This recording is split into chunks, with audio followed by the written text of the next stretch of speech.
It's September 1944. After months of grueling combat in the fields and hedgerows of Normandy, Allied forces have surged forwards, advancing across the Seine and into Belgium and eastern France. Paris is liberated and the German army retreats to the safety of its defences on the Siegfried Line. Buoyed by his success in North Africa, General Montgomery devises one of the boldest and riskiest plans of the war: Operation Market Garden. 30,000 British and American paratroopers are to be dropped behind enemy lines to capture a series of strategic bridges that span the network of the Dutch-German border. The soldiers are to hold out until the British 30 Corps arrives, punching through Nazi forces in the Netherlands and creating a corridor into Germany's industrial heartland. The furthest of these bridges is deemed the most important. It crosses the Lower Rhine at Arnhem and would come to be known as a bridge too far.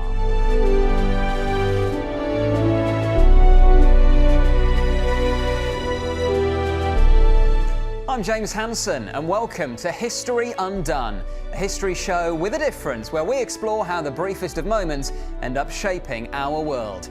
Each episode we focus on a different battle from throughout history, but using modern military analysis we examine how split-second decisions at critical junctures tip the balance with dramatic consequences.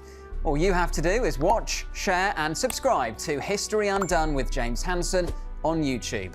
Today, it's the Battle of Arnhem, an audacious attempt to bring the war in Europe to a swift conclusion. A combination of poor weather, stretched supply lines and fierce Nazi resistance would play havoc with the daring plan, later immortalised in Richard Attenborough's epic film, A Bridge Too Far. To help us sort the fact from fiction are the military historian and researcher at the Tank Museum, Chris Copson, and the historian and author, Rear Admiral Dr. Chris Parry. Welcome to you both. So here we are, September 1944. Obviously a few months on from the Normandy landings. Chris Copson, to start from you, just set the scene for us. We've got our big map of Western Europe in front of us. Should point out Arnhem is just at the top of this map here. Set the scene. What's the lay of the land in terms of the wider war? Well, what has happened since Normandy landings is there's been this phenomenon called the Great Swan. And the Allied forces have broken out of the Normandy bridgehead and they've gone hell for leather across northern France. And the opposition seems to be crumbling before them. It's a fact that the Great Swan went eastwards quicker than Blitzkrieg came westward in 1940. So it's looking like, we've liberated Paris, we've liberated a big swathe of France, we are into the Low Countries. And the thought might be that the opposition, they've got nothing left to offer. One last push will see us into the centre of Germany. Now, there are two options here.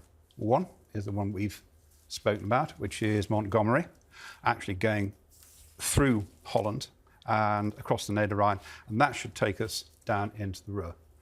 The second option, further south, you've got Patton and the American Third Army. He is busting a gut to go straight for it, straight as far as Berlin. Eisenhower, Supreme Commander, has got a choice to make between these two. He plumps for Montgomery. And I think the secret to that is the fact that Montgomery is seen as effectively a safe pair of hands. Alamein, we dealt with that a little while ago. I mean, that's a phenomenal feat of planning. 7 phases, degrading and encircling the enemy. But the thing is, it's planned out in detail. He's got all his assets in place. I mean, Alamein is such a piece of work, it could almost hardly fail. This one is going to be a wee bit different, because what we're needing to do is there are 3 major water obstacles, 3 big rivers, the Lower Rhine, the Maas and the Waal. There are then a whole host of other things like the Wilhelmina Canal, minor rivers. We've actually got to get across those. And what we need to do is capture the bridges intact. We start off with a land offensive. The first thing they'll do is the demolition charges will go up. And getting across those rivers with a kit like a Bailey Bridge in the face of enemy opposition is going to be terribly difficult indeed. So this is where we have the idea of actually putting in paras to take the bridges. 101st Airborne, the 82nd Airborne, and then furthest out on the Niederrhein, the British 1st Airborne, with the Polish Independent Parachute Brigade. And we'll come on to the specifics of Operation Market Garden in a moment. Dr. Chris Parry, a theme I'm sure we'll return to quite a bit over the course of this discussion is the decision by Eisenhower to choose Montgomery's plan over Patton's, and the kind of dynamics between the generals here is incredibly important. Yes, we're getting to the stage where people are starting to look for who's going to get the credit for some of these victories. And we've got to remember that Eisenhower is actually only in overall command from the 1st of September. Montgomery is made a field marshal, which means that in rank terms he outranks Eisenhower, but of course in functional terms he doesn't, so there's that tension. Eisenhower has in his mind that actually, as well as using Patton's Third Army as a strike force, he actually wants to advance on a broad front to try and put pressure on the Germans throughout this line here. The logistics are not great at this stage, so he's got to prioritise where the logistics goes. So it's a constant fight between Montgomery and the other generals as who gets the fuel, the ammunition and everything else. Antwerp is not up and running yet in terms of a supply port, so it's quite difficult. There's also the German 15th Army here in the Netherlands under von Zangen. And there's the idea that maybe if we go down this route, we can cut these guys off as well and take them out of the game. And let's not forget, later on, this particular army comes around and forms part of the Battle of the Bulge. And so that actually lived to fight another day as a result of what happened or didn't happen at Arnhem. But Bradley, the subordinate American commander, Patton and Montgomery are in a real knife fight as far as who gets the prestige and who gets the glory here. And this forms part of the discussion. What we shouldn't also forget is that there is another operation that's planned just before Market Garden. It's called Operation Comet, which actually deals with the bridges up to Nijmegen. So they're nibbling away at this idea of operating in the north. And the final factor is that the Allied Airborne Army, which has been developed from about 1940 onwards from its British origins, is one of those organisations that's all dressed up with nowhere to go. We've used airborne forces in the Mediterranean, in the invasion of Sicily. Not gone that well, actually, to tell you the truth. And they've had to reconstitute quite a lot of the British airborne forces. But up until this point, there have been 16 other operations where they've been projected to be used. And in each case, they've not been used.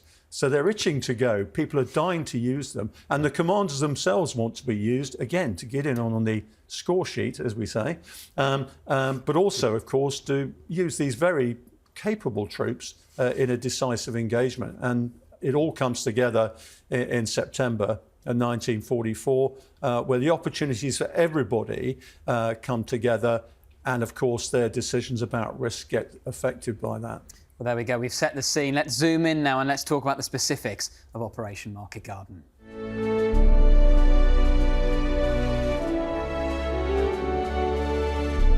OK, here we go. We've zoomed in. We've got a new map. This really is the battle plan for Operation Market Garden. You can see right down the middle we have the crucial Siegfried line, and of course Arnhem is right up here. Chris Copson, imagine you are Lieutenant General Horrocks. Anyone who's seen A Bridge Too Far will know that famous briefing scene. Talk us through the plan as it was meant to be.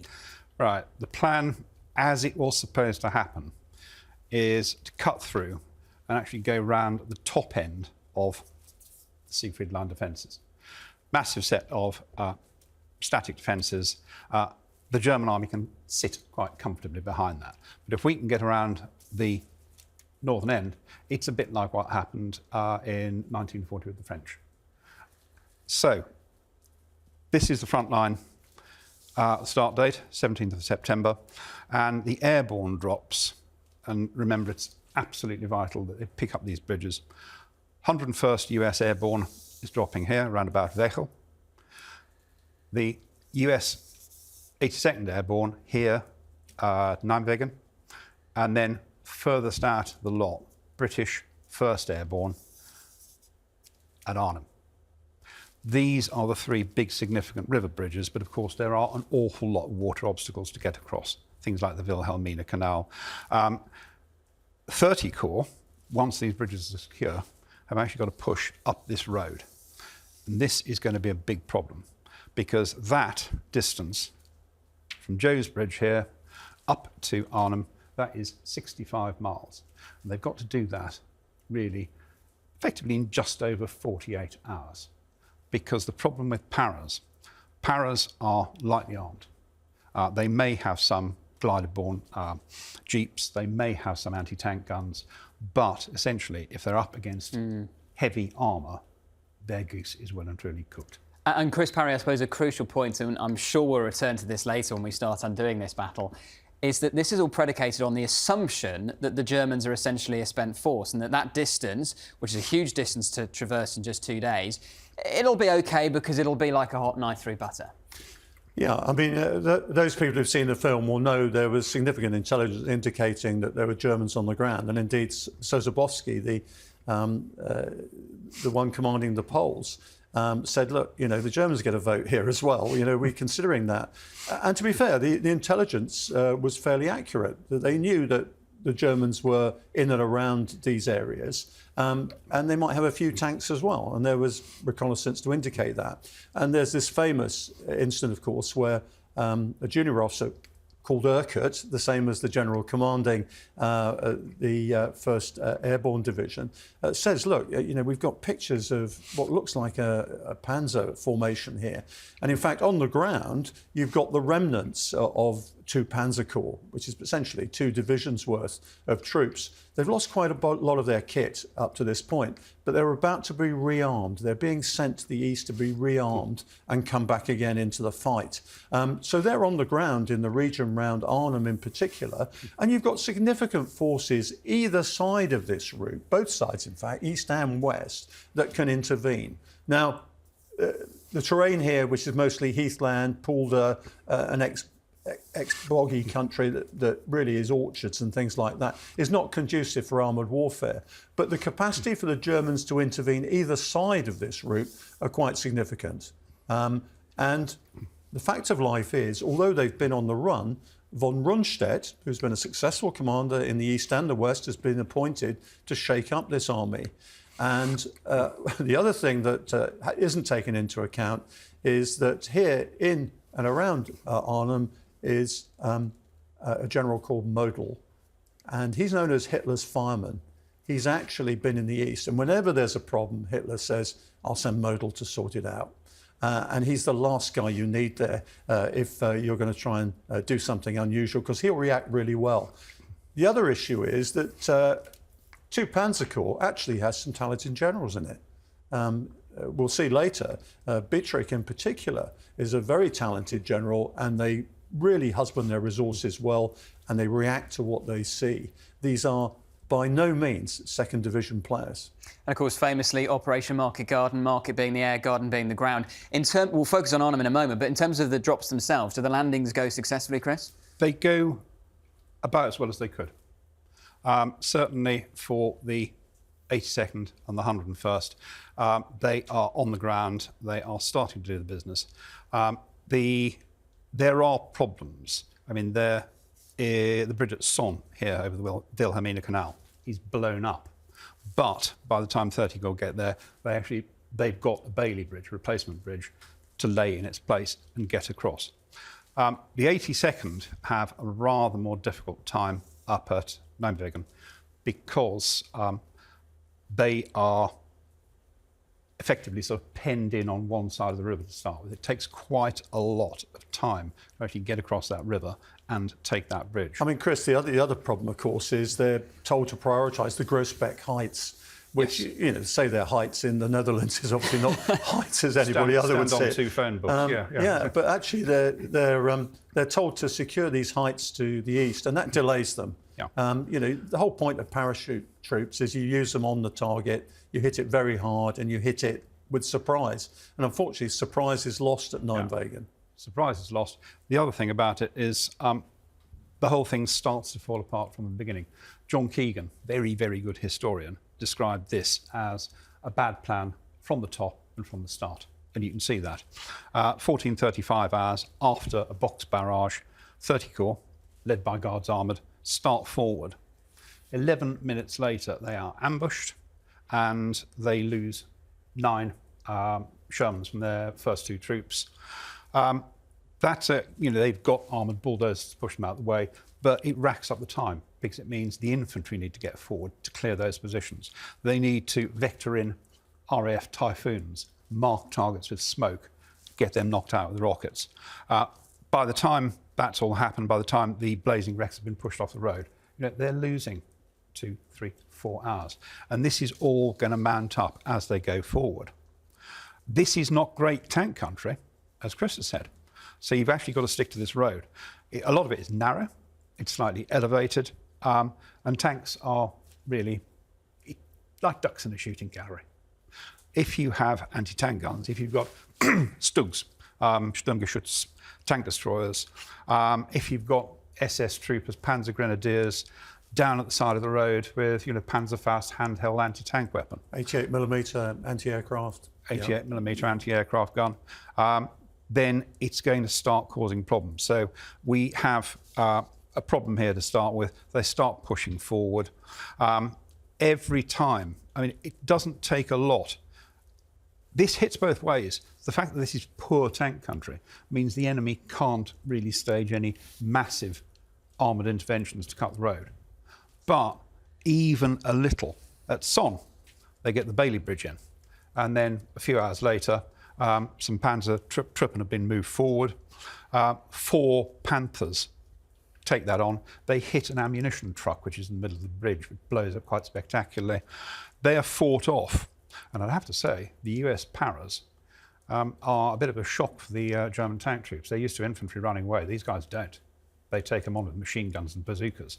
And they are very, very tough, determined guys, backed up by British armour, Guards armoured, 15th, 19th Hussars coming forward. But again, you've lost a few hours here. You've lost a few hours here. It's all going to mount up as you go forward. And it violates a fundamental principle of military doctrine. There are too many moving parts, which each depend on each other. And it only takes one link to drop out of the chain, and several links drop out of the chain here. So it's risky from the start. There's no question about that. And remember, what has been ordered is you get there within 48 hours or just afterwards for this to work. That's the point. Let's just go through some of the facts and figures of the Battle of Arnhem. We know the first Allied airborne army comprised between 30 and 35,000 soldiers. The British 30 Corps following up behind was made up of around 50,000 troops. Around 1,500 British and Polish troops were killed at Arnhem, with up to 17,000 Allied soldiers killed, captured or wounded during Market Garden. They were up against the 9th and 10th SS Panzer Divisions, formed of up to 7,000 men each. The 15th Army to the west comprised 80,000 soldiers, and it's believed German casualties came to just over 13,000 in total.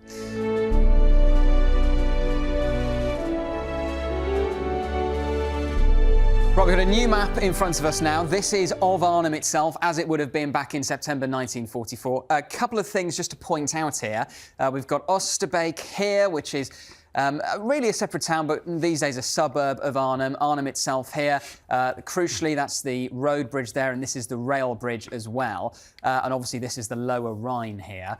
Dr. Chris Parry, to start with you, talk us through what happens with the drop zones and then the advance on Arnhem. So the whole operation for Market Garden relied on a huge amount of air power, transport air power, but it's actually quite limited. And what the Allies are going to do is they're going to drop parachute troops by Dakota aircraft, C-47s, but they're also going to use towed gliders. They're going to use horses and Hamel cars. So horses can typically take troops, but they can also take up to about 3.5 tons of vehicles or equipment. The Hamel cars, not so many of those, can take up to about 7.5 tons of equipment. So what the Paras are going to bring with them is jeeps, other vehicles, their communications, which also go in vehicles, but also 6-pounder guns for hitting armour and 75mm guns as well. So they've got those that they can use, and quite a bit of ammunition as well. And what they do is they plan to land here, the gliders and also the parachute troops themselves. So you've got this huge armada that comes over and lands essentially a whole brigade here on day one. Now, there are two fundamental flaws. Because of the air transport that's needed for Nijmegen and Eindhoven, there isn't enough to do everything in one drop. So they're going to have to do it in 3 drops. So you've got a situation where you're going to put a third of your troops in the first push on day one, hoping that's going to be enough, followed by another push later on. And if the weather allows, it's going to be a day later. And then further down the line, you're going to bring the Polish brigade in as well. So right at the start, you're not concentrating all your forces. Now, the other issue, you've pointed out, James, that the objective here is this road bridge here and the railway bridge and the pontoon bridge. The pontoon bridge, the Germans have blown it up. So that's not there anymore. But the fundamental problem is this is 8 miles away. And the whole point of airborne troops is you're supposed to land them near their target. So you capitalise on surprise, on shock, and the ability to get in there quickly. And of course, they've only got jeeps, so they can't get there quickly in any way, shape or form. So they're going to have to walk. Now, it also assumes there aren't any German troops around. The problem is there are German troops around. There's a Luftwaffe airfield here, which has a substantial number of troops, because Luftwaffe personnel are trained as infantry as well. More importantly, you've got German troops in Wolfhessen here, and about 500 Waffen-SS who are actually training in the woods. They've got an NCO training school there, and immediate on landing, the Germans engage. And what's really interesting, just to show how improvised the Germans are, by the first day, the Paras have actually captured German troops from 27 different units or formations when they actually interrogate them. I should stress that as well as normal Paras, we've also got what I call normal soldiers who've been landed in the gliders. They're an air landing brigade. Everybody forgets at Arnhem that actually you had sort of soldiers from 3 normal regiments, not Paras. So on the first day, you've got parachute regiments. You've also got typical line regiments as well. The line regiments there are to secure the landing zones and the immediate area, while the Paras make their way into town along 3 routes, which I think Chris is going to outline now. Yeah. As we know, they're coming in on the landing zones, drop zones. Those are hopefully secured by the likes of South Stafford's glider-borne infantry. Both sides, incidentally, use both parachute and glider-borne infantry. But the Paras' job is then to make it into town, and there are roads leading in. The first paratroop unit is a reconnaissance group. They are jeep-mounted, so they are more mobile. I mean, the whole thing about this is actually several miles distance. The reason these drop zones are so far out is because they were afraid that there was an anti-aircraft presence, anti-aircraft guns in Arnhem itself. So they're dropping them in what is perceived to be a safe area. But that does leave them with the problem of how to get from A to B. The reconnaissance group make their way in along this road here. This is the point where the enemy are prepared. I mean, there's a bit of confusion to start with. Model, General Marshal Model, his first thought is there are Paras dropping, they've come for me. He's rapidly disabused of that, and Dietrich, the commander of the 2nd SS Panzer Corps, is a very, very capable commander, seen a lot of service both on the Eastern Front and in Normandy. And they are forming what's called Kampfgruppen, which are these versatile all-arms units. The German army probably does this better than anybody else. They're not fussed about unit structure, command structure. They're putting together these all-arms units. So it's going to be Panzer Grenadiers, infantry, tanks, anti-tank, and they're putting up block lines around the perimeter of Arnhem. And the first thing that happens is the Para-Recce unit runs straight into that. They get shot up. 2 Para then start moving along this route down towards the south, 3 Para through the centre, and they realise, without the faintest shadow of a doubt, that the objective has got to be Arnhem Bridge. Arnhem Bridge itself. The pontoon bridge has been blown, the rail bridges are still intact, but the main objective has got to be the Arnhem Bridge. So they put in block lines, and that is making life very, very difficult for the Paras starting to get into town, because the element of surprise has gone. They've still got a long distance to make, and they're going to have to fight their way into Arnhem itself. And Dr. Chris Parry, they do in the end reach Arnhem Bridge, and they're on the north side of it, but then they get bogged down, and of course 30 Corps isn't coming to the rescue. Well, they do establish themselves on the north side of the bridge, and one of the things I've always asked myself is why we didn't actually put at least a company in to the south to secure the southern side of the bridge with some anti-tank weapons and things like that. There's this drop zone here. Chris has already mentioned that the air planners thought there was a lot of flak. Because there's a bridge, there must be some flak around it. So they actually said, we're not going to do that. I think that was a big mistake. They should have at least put some paras, I think, to try and take the bridge here. But essentially what happens is that if you're going to get to this bridge, and 2 para and the brigade headquarters actually make it there, get themselves dug in the buildings and the infrastructure around the north side of the bridge, that only works if you can be reinforced.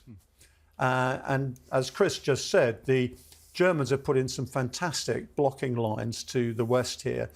You've got quite a lot of troops coming down from the northeast. They're going to form a barrier out here to the west. But even within the town itself, the Germans are setting up with armour. Not a lot of tanks, but they've got self-propelled artillery, and they've also got half tracks as well with troops. So they're stopping whatever's coming on behind from reinforcing John Frost, who's commanding 2 para on the bridge here. There's also a huge communications problem within the division. Nobody can talk to each other. Some of the tactical communications work, but none of the bigger command nets work. And at one stage, Major General Urquhart, who's in command, actually can't have any contact with the people who are doing the reconnaissance. So he actually sets out on his own to try and find him. And he actually gets into town and finds himself isolated by Germans.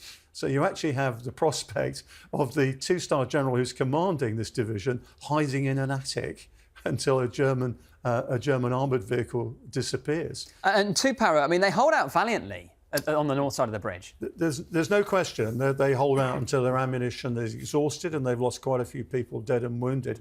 The Germans have an attempt with a reconnaissance squadron to get across the bridge, and they get fairly hammered by 2 para with their anti-tank weapons and a flamethrower.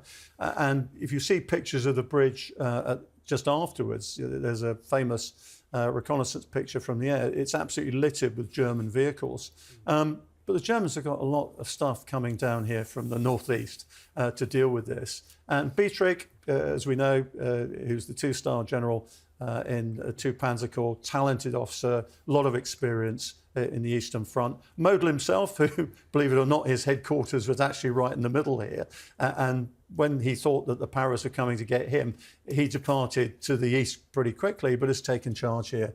And every single German soldier, even the Dutch SS, Waffen-SS, are being coordinated here to actually concentrate on Arnhem. So you've got the Germans, with about 10, 11,000 troops, plus some of their supporting elements, artillery, their armour, coming together. And 2 days into this, they start funneling Panzer tanks into this. The tanks that 2 Panzer Corps were going to be re-equipped with actually get pushed west into this fight. So you're facing, an accelerating capability by the Germans. There's no sign of 30 Corps coming from the south yet. And they were meant to be there after a couple of days. Yeah, a couple of days. And on the bridge, John Frost is saying, well, hang on, I've only got food and ammunition for 48 hours. How are we going to do this? How long do they manage to hold out for in the end? Well, they hold out until the 23rd. So they landed on the 17th, and they eventually had to surrender on the 23rd. And ironically, as you saw in the film, they offered supplies that had been dropped by the RAF from the Germans, saying, you're obviously starving, here's some food. Well, let's zoom out again and let's look at the difficulties the 30 Corps came into.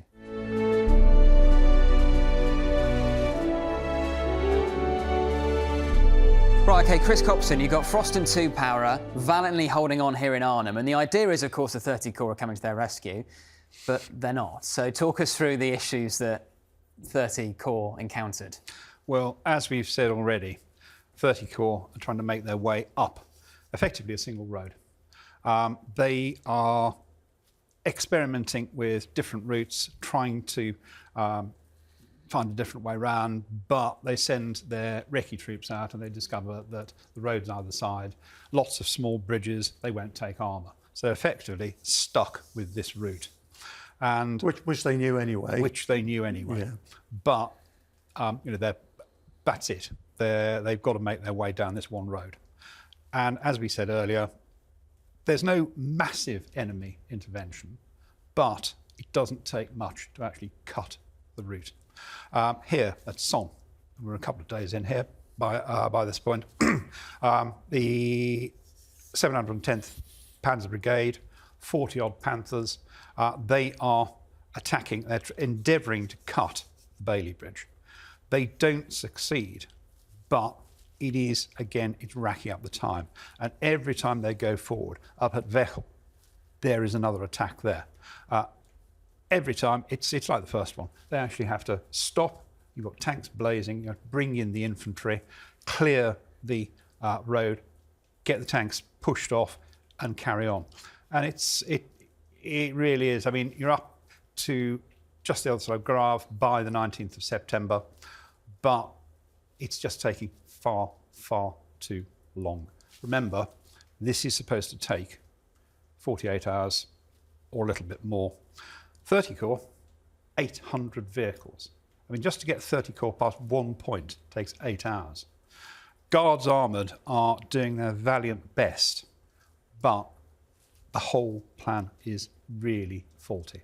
The other thing that's worth considering is nobody's said, what if the Germans blow the bridges? Yeah. And in fact... Which you'd have thought is a pretty basic consideration. Well, Bietrich actually says we've got to blow this bridge at Nijmegen. And they actually set it up to blow. But Model says, no, there are two things here. Hitler will blame us if we do this and say we can't counterattack. And so we're going to keep the bridges intact. So whether it was by somebody saying, well, I'm going to obey Model rather than Bietrich here, or the charges didn't work, the Nijmegen bridge stays in place. But at no stage in the planning did they say, what if the bridges at Eindhoven or Nijmegen get blown? Something like a Bailey Bridge, it'll work over the canal at Somme. Yeah. It won't work over a big it's river. 300 metres here. Yeah. You know, it's a big bridge. But to my mind, nobody asked that question. Yeah. Well, we'll certainly talk about some of the planning failures with Operation Market Garden when we start undoing the Battle of Arnhem and the entire operation. Chris Copson, we should just mention, what are the 82nd Airborne up to? Right. So you've got two US units. The 101st have done their job here, and then you've got the 82nd who've dropped in and around Nijmegen. Now, as we have just said, for one reason or another, that bridge is not blown. It's a big steel bridge. It's quite capable of taking tanks. The 82nd Airborne have taken one side of the bridge. The other side is held by the enemy. In an act of just about suicidal bravery, the Paras, the 82nd Airborne, get across the river. It's a big, wide river. They're being shot at. They are travelling in these little 8-man collapsible boats, but they storm the far side, and that opens it up for Guards Armoured to get across. And the second tank over, Captain the Lord Carrington, who was Foreign Secretary under Mrs. Thatcher in the 1980s. Here's the second tank over. Guards Armoured gets to the other side, and then they stop. And there is that scene from Bridge Too Far, which is, what are you going to do? What are you doing here? You're just going to sit and drink tea? Well, the honest answer is we've actually got to wait for our infantry, and they are still fighting in Nijmegen. We don't get the infantry forward. Over the other side, we will be sitting ducks. So we need the infantry to clear the way. But the problem is it takes another 14 hours to actually get the infantry across. And they're already late. They're already late, and it's still a good 10 miles to Arnhem. Well, let's just finish the story. Let's zoom in one more time on Arnhem itself.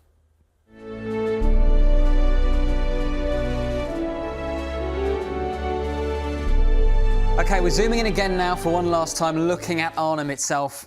Dr. Chris Parry, finish the story for us. Yeah, to make a long story short, essentially one airborne division finds itself pushed more and more by the Germans, who are surrounding them on all sides now, pushed into a pocket, a very small pocket, which ironically is centred on Model's former headquarters in the Heart and House Hotel, which is the museum today. And it's a pocket roughly here. Now, what happened subsequently, in the meantime, while this has been going on, is that the Polish Airborne Brigade has landed on the south here and has attempted to get across the river and not done very well because they're subject to quite a lot of artillery fire, mortar fire, machine gun fire coming from the north side. The ferry that they thought they might use had basically been sunk by the operator because he thought the Germans were going to use it. So that hasn't worked very well. But all the while now, from the direction of Nijmegen, they can actually hear at this point the leading elements of 30 Corps arriving. So they're sitting in this very small pocket being hit by mortars, artillery. They've got armour approaching them and destroying the buildings in which they're trying to survive. You've got large numbers of wounded here. Got about 10,000 men in here trying to defend themselves. And all the while, from the south, they're approaching. And in fact, 30 Corps elements get here. 43 Wessex Division arrives, infantry, and also the Dorsetshire regiment is part of that. And what they do is they throw the Dorsetshire regiment across into the pocket to try and reinforce them because they're thinking about evacuating. And they're using balsa wood boats. They've got some Canadians with outboard motors in other boats.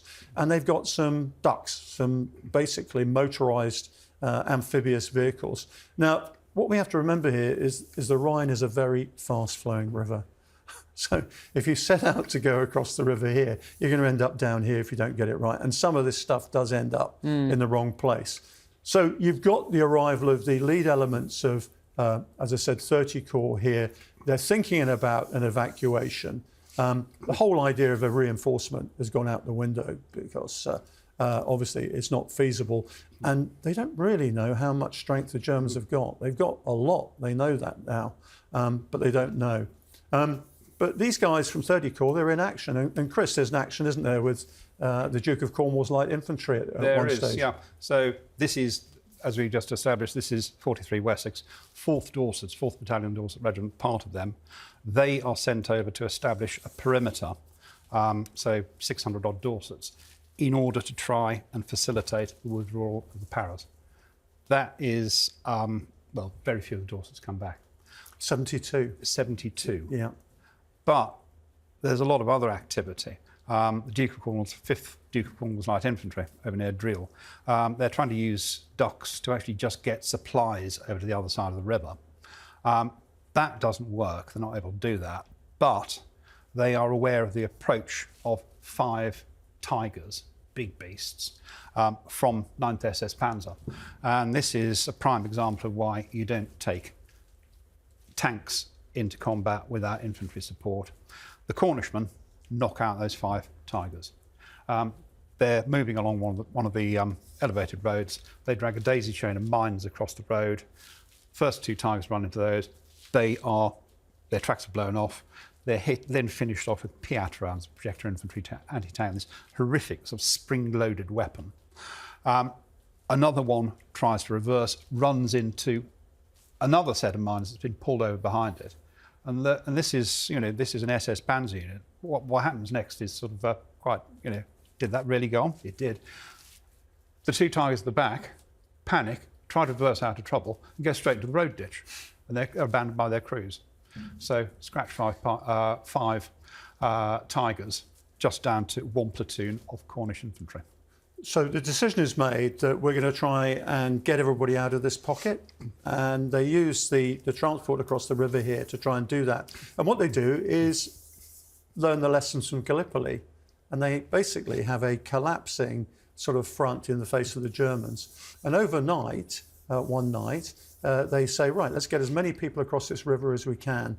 The snag is there isn't enough transport to do that. A lot of the outboard engines break down.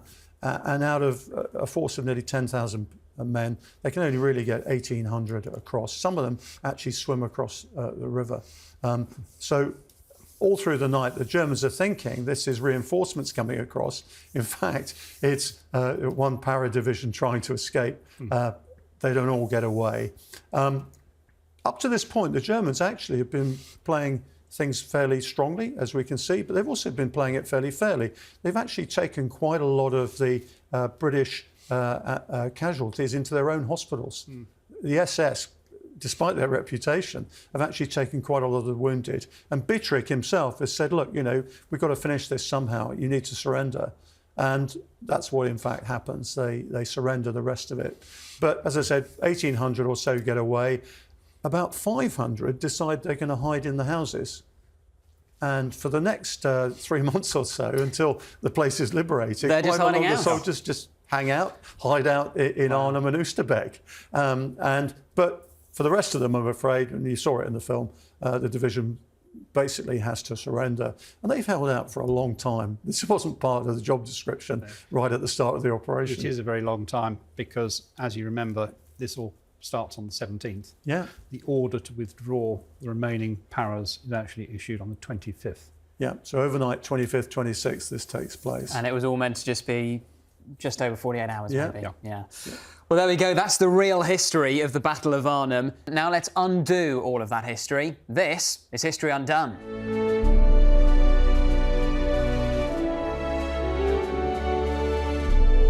Right, let's start off by discussing whether Operation Market Garden could have succeeded in any way, shape or form. Dr. Chris Parry, I mean, if you change certain things, if you change the location of the drop zone so they weren't having to traverse such a big distance in a relatively short space of time, would that have made much of a difference?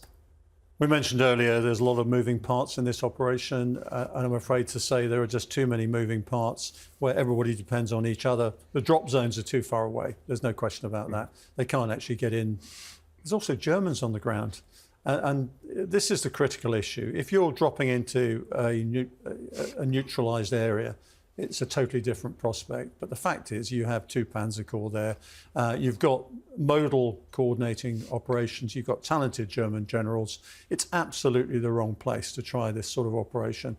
And the fact is that, as we mentioned earlier, they'd looked at 16 other types of operation where they could actually put airborne troops in. And they went, no, that's not going to work either. And for various reasons to do with competition between the commanders, between what I would call the good ideas and action club as well, we've gone for this. It looks attractive, there's no question about that, but when you actually look at the detail, all of it looks shaky, to tell you the truth. Chris Copson, do you agree with that? Well, Montgomery, to his dying day, maintained that if Market Garden had been properly supplied and resourced, it would have worked.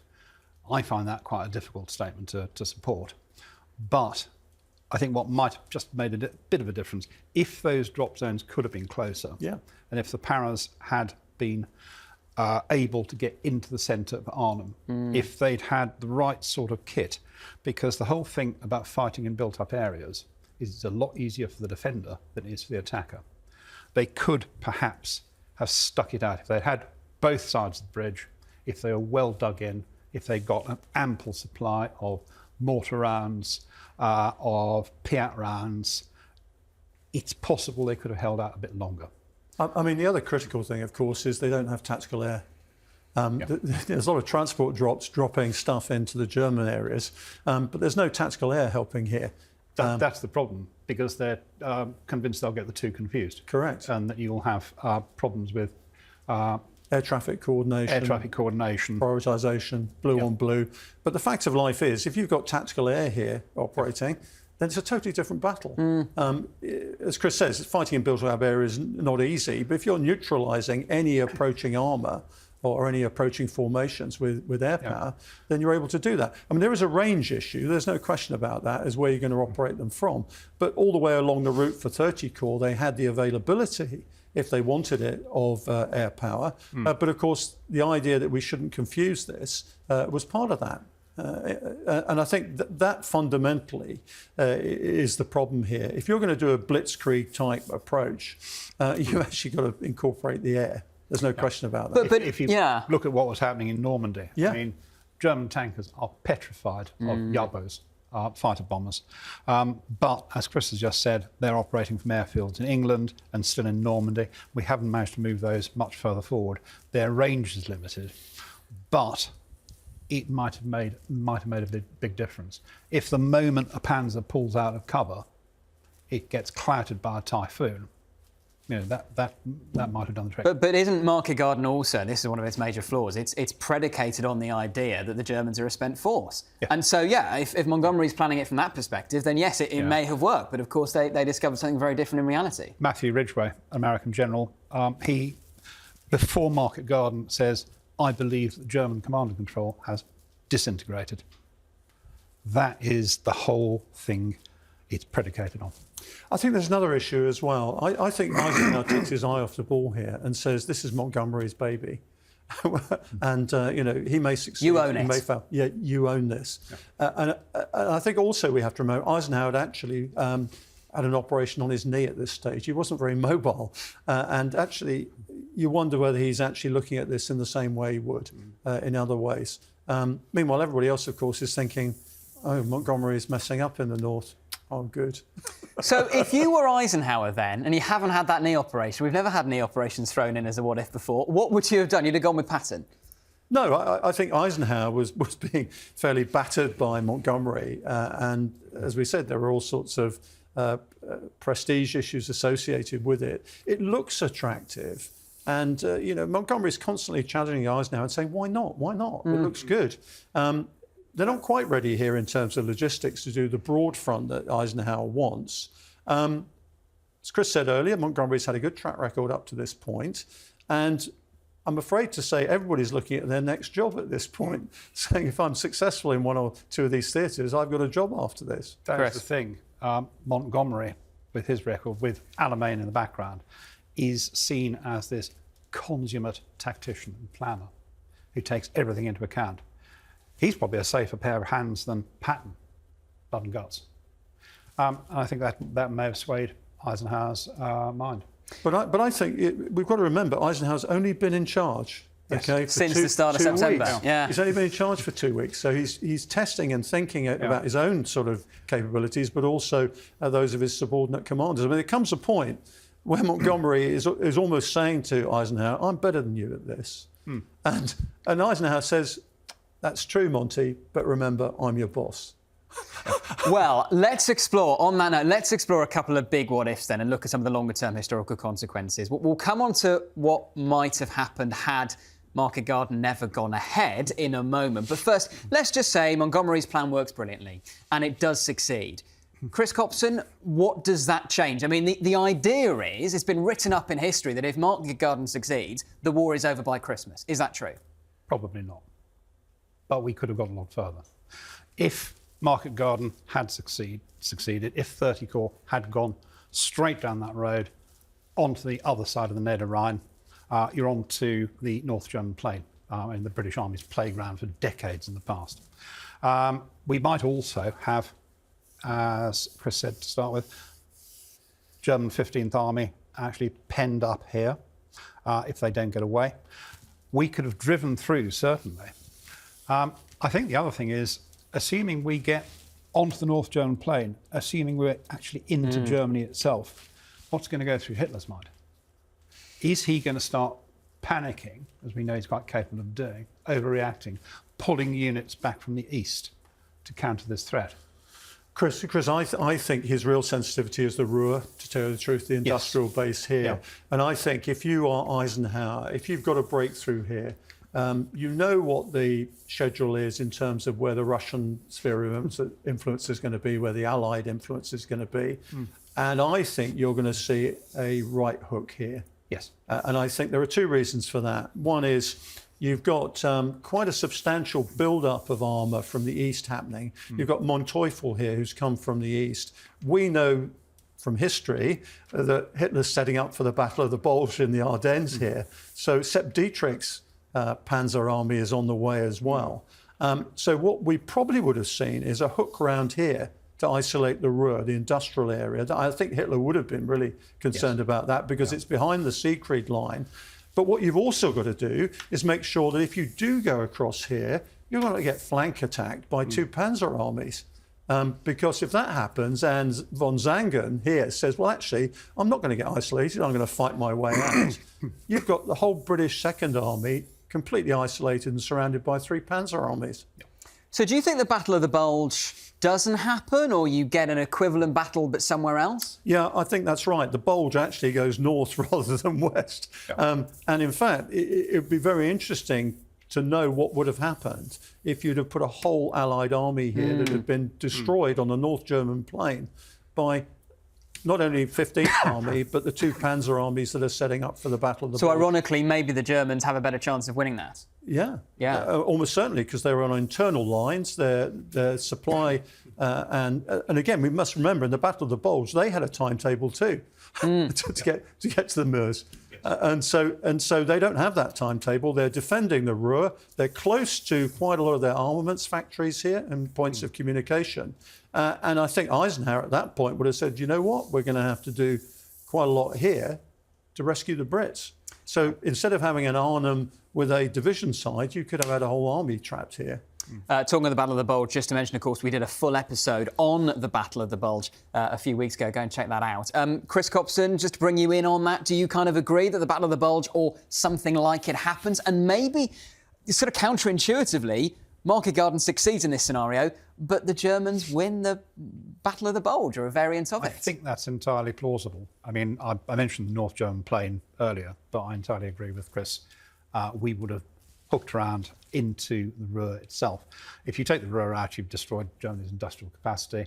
That is something that Hitler is really not going to want to happen. So he is going to be diverting forces in to deal with that. It is quite possible that we may have had an entire army group trapped North German plain through to the Ruhr. It's then a question of how do the Americans ride to the British Army's rescue? I mean, it's interesting, isn't it? Because what you've got, Arnhem in microcosm is what could have been happening here. You've got the Americans trying to come and rescue an army group level instead of a division. Yeah.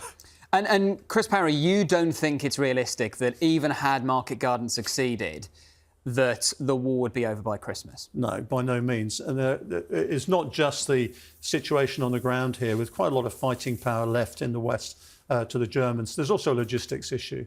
Remember, we haven't got these ports up and running. If the Germans are still holding Rotterdam, we can't use that. So it's going to take a while to get Antwerp going. They've still got their aviation here. It's been pretty much decimated, but they've still got aviation here that can attack Antwerp. Yep. You've also got V1, V2 rockets. And one of the reasons for Market Garden was actually to get some of the launch sites here, the V2 rockets that are hitting Britain and indeed Western Europe. So you've got quite a lot of fighting power still here. What is interesting is that the point at which Hitler would have said, I've brought enough troops from the east, you've got to stand and fight where you are now. I think the people who really would have suffered here are the German population.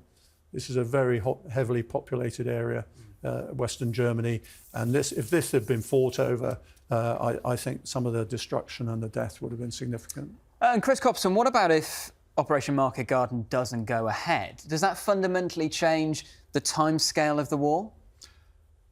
I don't think equally with the fact that if Market Garden succeeds, it doesn't end the war much quicker, possibly a little bit quicker. I think if it hadn't, the same thing pertains. The other thing is, of course, is we're in September now. We've got winter coming in, and things are going to sort of the seasonality of Germany is going to clog up the works. Mm-hmm. I mean, if you leave the Battle of the Bulge out of it, which was fought in pretty desperate conditions by a very desperate enemy, it's still going to drag through into the following spring by the time that everything can actually start moving again. And, as Chris pointed out, we've got major logistic problems. It's all having to track by Red Bull Express, American truck convoys, for the most part, all the way across France to actually keep everybody going. Could it have gone even worse for the Allies at Market Garden? And if so, what impact does that have? Well, it's interesting the way that Arnhem was fought. We've hinted already that actually it was fought in a very gentlemanly way. Both sides were indicating, I think, there's probably near the end of the war now. What could have happened is we could have actually had serious massacre in Arnhem.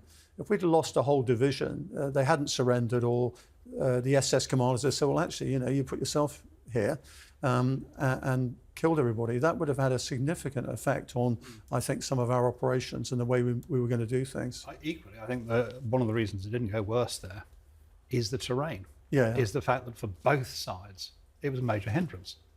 You have got these narrow roads, plentiful waterways, some big rivers, worst tank country, well, except for perhaps the Ardennes, that's probably worse. But I mean, that kept the lid on a lot of it. So, yeah, I think that closes it down as well. Dr. Chris Parry, I want to finish with a slightly outlandish thought, but go with me. We mentioned that Peter Carrington, who went on to be UK Foreign Secretary at the start of the 1980s under Margaret Thatcher, was at Operation Market Garden. He was at Nijmegen.